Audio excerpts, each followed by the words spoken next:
Hello दोस्तों, नमस्कार। मैं अरविंद कुमार आप सभी का स्वागत करता हूं आपके अपने यूट्यूब चैनल अरविंद कुमार गुरुजी में।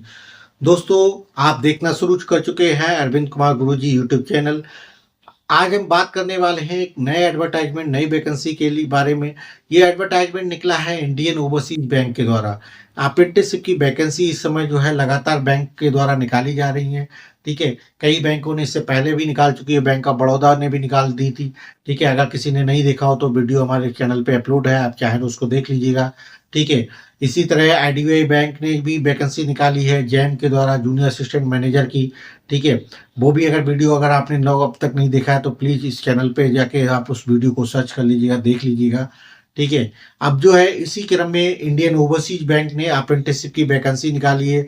तो इसी के बारे में आज हम विस्तार से बात करने वाले हैं कि इसमें कौन लोग आवेदन कर सकते हैं, किन किन लोगों को इसमें आवेदन करना चाहिए, किसको नहीं करना चाहिए। ठीक है, परीक्षा शुल्क क्या रहने वाला है, एग्जाम कब तक होगा। ठीक है, परीक्षा पैटर्न क्या होगा, कौन कौन से सब्जेक्ट से इसमें पूछने वाले हैं, क्वेश्चन कौन कौन से आएंगे, किस तरह के आएंगे। ठीक है, टाइम पीरियड क्या रहने वाला है, इन सारी चीज़ों पे हम विस्तार से आज जानने वाले हैं। उम्मीद करता हूं दोस्तों आपने अब तक चैनल सब्सक्राइब कर लिया होगा। अगर जिन्होंने अब तक चैनल सब्सक्राइब नहीं किया है प्लीज़ चैनल को सब्सक्राइब कर लीजिएगा, बेल आइकन दबा लीजिएगा, जिससे भविष्य में जो भी नोटिफिकेशन आते हैं उनकी सूचना आप तक समय रहते ही मिल सके। तो ठीक है दोस्तों, शुरू करते हैं आज का विज्ञापन। ये विज्ञापन निकला है इंडियन ओवरसीज बैंक के द्वारा। ये भारत सरकार की ही एक संस्थान है, भारत सरकार का ही एक उपक्रम है। ठीक है, ये कोई प्राइवेट बैंक नहीं है, गवर्नमेंट बैंक है। सबसे पहली चीज, अप्रेंटिसशिप की इन्होंने वैकेंसी निकाली है। टोटल वैकेंसी की बात करते हैं, 750 वैकेंसी निकली है ऑल ओवर इंडिया बेसिस पे। वैकेंसी जो है हर स्टेट वाइज अलग अलग है।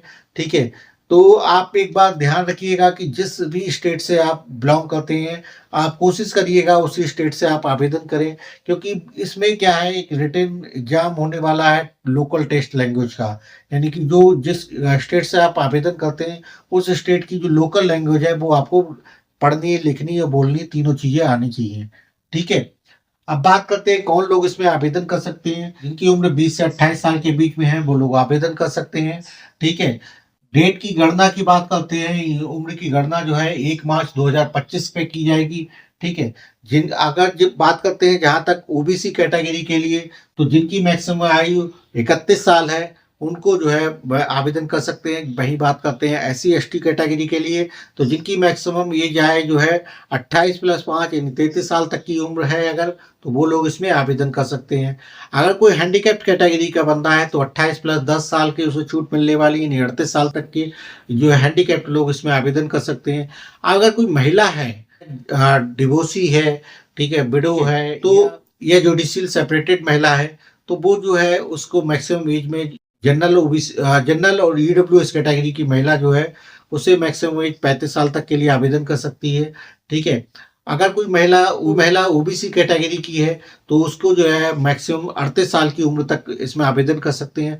अगर कोई महिला जो है आपकी एससी एसटी कैटेगरी की है तो मैक्सिमम 40 साल तक की उम्र के लिए आवेदन कर सकते हैं।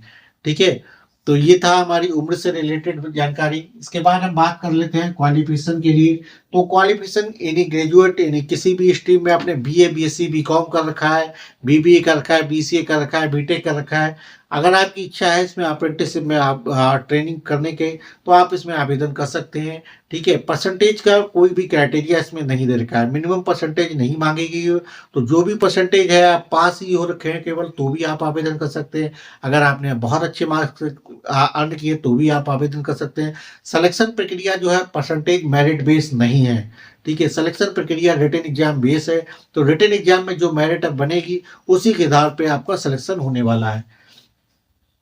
ठीक है, सिलेक्शन प्रक्रिया बताने से पहले मैं आप लोगों को बताना चाहता हूँ कि स्टेपेंड क्या मिलने वाला है। देखिए, ये बस 1 साल की ट्रेनिंग प्रोग्राम है, अप्रेंटिसशिप है।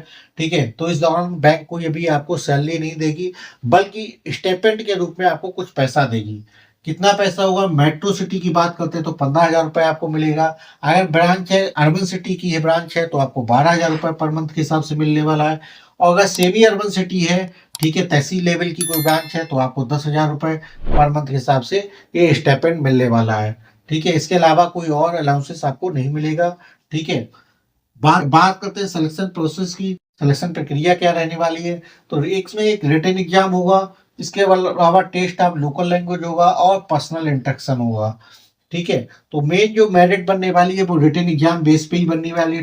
टेस्ट ऑफ जो लोकल लैंग्वेज का है, इसको केवल क्वालिफाइंग नेचर का है, केवल आप जो है आपको लैंग्वेज जो पढ़ना लिखना बोलना आता हो, बस इतनी चीजें चेक की जाएंगी और आपको क्वालिफाई कर दी जाएगी।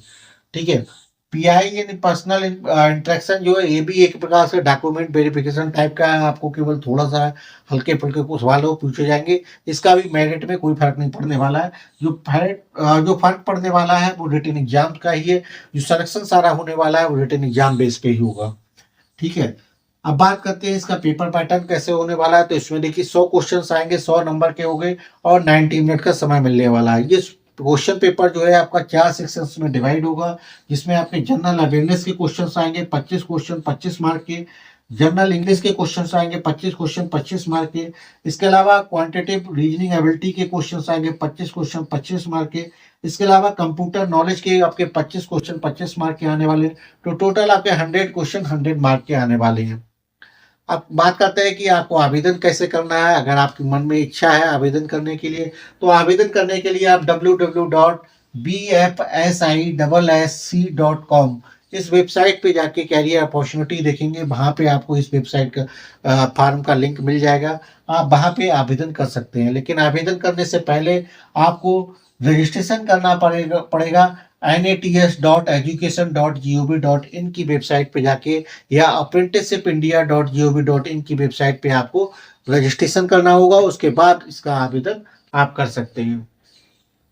ठीक है, अब बात कर लेते हैं इसकी महत्वपूर्ण डेटों के बारे में। महत्वपूर्ण तिथियां कौन कौन सी, इंपॉर्टेंट डेट कौन कौन सी हैं, तो इसके बारे में बात करते हैं। आवेदन पत्र शुरू होने की, तो 1 मार्च 2025 से आपके आवेदन शुरू हो चुके हैं। तो जिन्होंने अब तक आवेदन नहीं किया है वो लोग फटाफट, लास्ट डेट 9/3/2025 9 मार्च 2025 से पहले पहले आवेदन जरूर कर लीजिएगा। ठीक है, टाइम पीरियड बहुत कम बचा है, 3 तारीख तो आज हो ही चुकी है। ठीक है, अब आपको जो है केवल अगले आने वाले में 6 दिन का समय बचा है, तो आप लोग फटाफट इसका आवेदन कर दीजिएगा। एग्जाम डेट की बात करते हैं तो 16 मार्च 2025 इसका एग्जाम होने वाला है। ठीक है, फटाफट इसका एग्जाम होगा, रिजल्ट भी उसी हिसाब से तेजी के साथ निकलेगा। तो अप्रैल ऑनवर्ड से आपको हो सकता है कि पोस्टिंग भी मिल जाए। ठीक है, अब बात कर लेते हैं आवेदन शुल्क की। तो आवेदन शुल्क जो जनरल ओबीसी और ईडब्ल्यूएस कैटेगरी के लिए 944 रुपए की फीस रहने वाली है।